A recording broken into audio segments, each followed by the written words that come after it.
This reality show is biologically engineered to be perfect. There's an appropriate amount of times to have watched House of Villains, probably once, and there's the amount of times that I've watched it, solidly in the double digits. I'm not at liberty to discuss which digits those are. In this show, our villains from all walks of reality TV life compete in challenges for the chance to win $200,000. And like all reality TV with challenges, the real fun isn't in the challenges, it's the drama in between.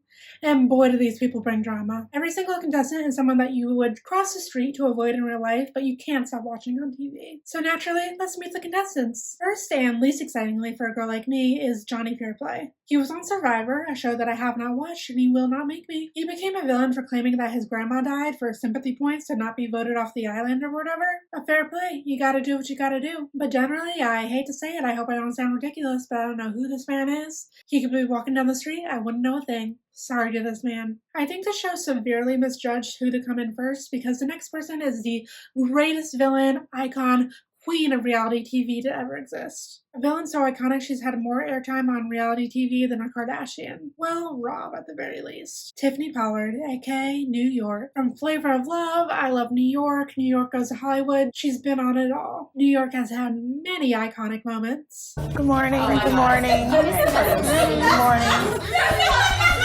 Not you. You can choke. You guys are just jealous because all of my friends that know me tell me that I remind them of Beyonce. Are you out of your fucking mind? Beyonce, sweetie, I'm so sorry. I'm so sorry that an ugly ass bitch like this would even say that. Oh my God, are you fucking insane? Beyonce? You know who you really look like? You fucking look like Luther Vandross. And in the show, she does not fail to bring more. Time for dinner. Please don't acknowledge me just because I walk into the room. That's the ultimate sign of weakness. I find you to be a fucking guzzling Republican.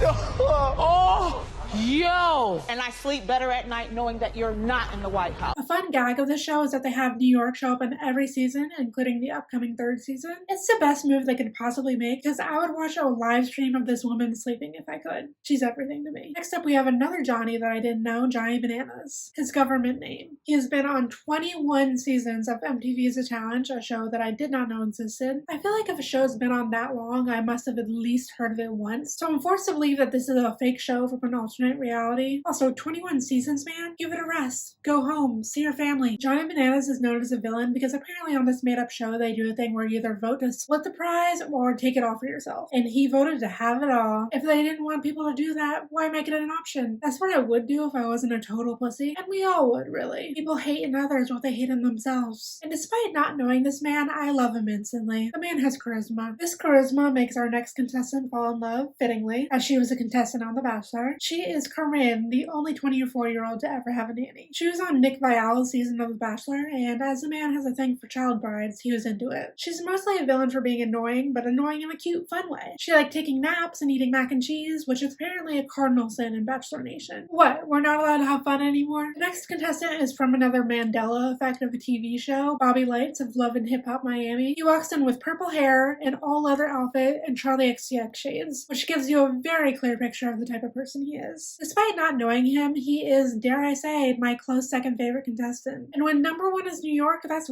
really saying something. He's one of those reality TV contestants that likes to get drunk and emotionally confront other people, aka my favorite type of contestant. Wishing him nothing but love and light. He is an icon. Next up is Shake from Love is Blind, who everyone on the show actually hates. You might remember him as the one on the show asking not so subtle questions to figure out if the women he's talking to are fat. A real charmer. He does kind of win me over a little on this show, but just a little. I'm still watching you. Then we have Tanisha from Bad Girls Club. She tries to disavow her connection to Bad Girls Club as if it's not the only reason she's here. She's most remembered as a person who banged pots and pans together to wake everyone up. I didn't get no sleep because of y'all. Y'all not gonna get no sleep because of me.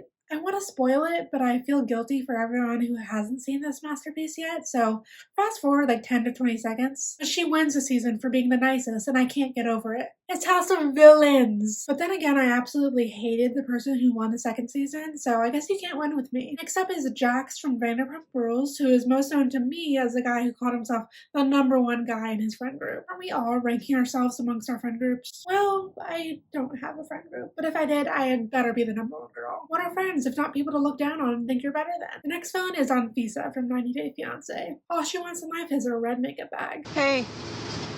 What? Where are you going? I'm going to get my wallet. Bring me my red back with my makeup. And lots of money. In her efforts, she married a financial catfish. Poor girl. She's hated for wanting a good life and hating the man that lied to her. That does not stand with me. She's the most boring character on the show, but probably because she's barely a villain. I stand with you, Anfisa. Last and least, we have Omarosa from The Apprentice. And she lives up to the name. She is a true villain, and not in the fun way. Like Larsa Pippen from season 2, she's this actually kind of a pretty despicable person. She worked for the Trump administration. Boo! But she did eventually disavow him, so there's that. She thinks that she's one of the most notorious people there, but I'm sorry, Queen, did you not see New York? You're small potatoes, at least to me, a person who clearly does not watch our reality TV. What you may have gathered from my intros is that I did not know most of these people going into this, and you do not have to know these villains to love these villains, except Omarosa. But this show is pure gold without any context. Also, perhaps an elephant in the room from all these clips is this house is the most gaudy, over-the-top monstrosity you've ever seen. Scared, like, is this crazy villain about to pop out? The villains start chit-chatting, and Omarosa is incredibly offended at Corinne for the crime of asking her name. She tells her, Google will help you. But I'm sorry, Googling what? Mean lady reality TV? You do not speak that way to Miss Corinne. You may expect a Bachelor contestant to take that lying down, but she does not. She replies, you know what I call that? Trying way too fucking hard, so have a great fucking day. Bitch. Perfect. No notes. But in a not unexpected reaction for a Bachelor contestant, she goes upstairs and bursts into tears. Maybe I love her because she is my impulsive thoughts, but I would probably only make it to the tears part. Omarosa is completely unfazed though and is immediately trying to form an alliance with Johnny Fairplay and Shake, a man that she did not know. And you know what? That is trying way too fucking hard. You do not know that man. She then also hears about Corinne crying and says, the first to cry is the first to fry. This woman has been orchestrating these little moments from the second she got in, and it's embarrassingly transparent. We get it. You think you're iconic. I'm not even that young, and I don't know about you, lady. I need to move on before I get too heated. Her and Larsa from next season trigger me in a way that I probably need additional therapy about. We then move on to the real part of the show and meet our host, Joel McHale. And as a community superfan, this is a moment that I became convinced that they ran a secret brain scan on me to engineer the perfect show specifically for my brain. He describes how the show works, and in these challenges, there is one winner who chooses a hit list of people up for elimination. The people on the hit list compete in a mini challenge, and the winner of that is off the hit list. Then the other villains vote for who amongst the remaining 2 is sent home. Did you just zone out like I do whenever anyone explains a board game to me? I don't blame you. The winner, or super villain of the week, then gets a luxury surprise retreat that they can bring 2 other contestants on, which these are mostly all rich people. They do not care. For their challenge, they try to kick giant balls with the contestants' faces on them outside the little arena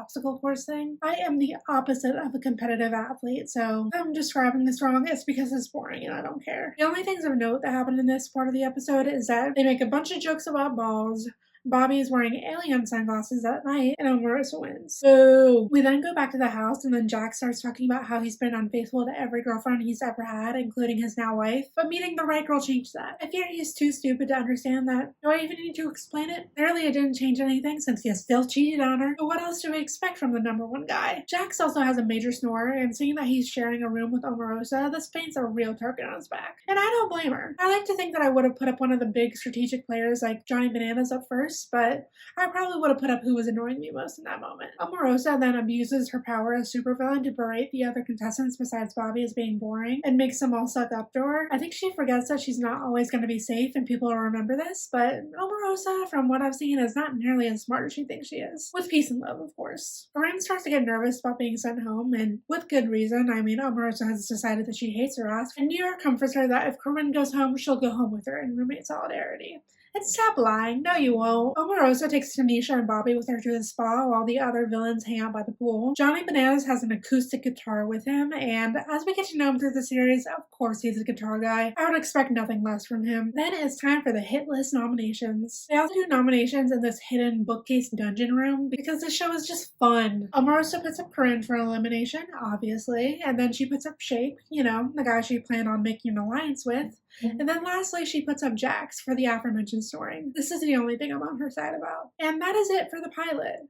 but I would never leave you guys hanging in the way that they did to me. It's just cruel. In the next episode, Jake ends up winning the blind driving redemption challenge as Jax was sabotaged by Johnny Fairplay just for the fun of it. So that leaves Corinne and Jax up for elimination. Both are not very fierce competition worth getting out immediately, but apparently Omarosa knows best. And even though Jax will always fail at any game that requires any wits, he's voted out. So sad. We're all crying. He's okay with it though because he lies that his wife is having a major medical emergency. I have never seen a cope quite like this. Also in this episode, Bobby confronts New York, bursting into her room at night, clocking her wearing sunglasses and saying, "You go to sleep with shades on? That's how I know she is not to be trusted." And is he wrong? He then collapses on the floor tearing up. This moment is everything to me. Bobby has his own full show on some random network, and I want to watch it, but I fear that I won't be able to handle him in such a large dose. He's like a drug. This show is my world. I love it so much, and I absolutely hate that Larsa Pippen ruined season 2 by being nasty and not in a fun way. Season 1 is my comfort show, and I really hope that season 3 lives up to this glory. We have New York back again, Tom Sandoval, Plain Jane. I have high hopes. I really hope you enjoyed this video because I had to film it twice because the first time I filmed in time-lapse.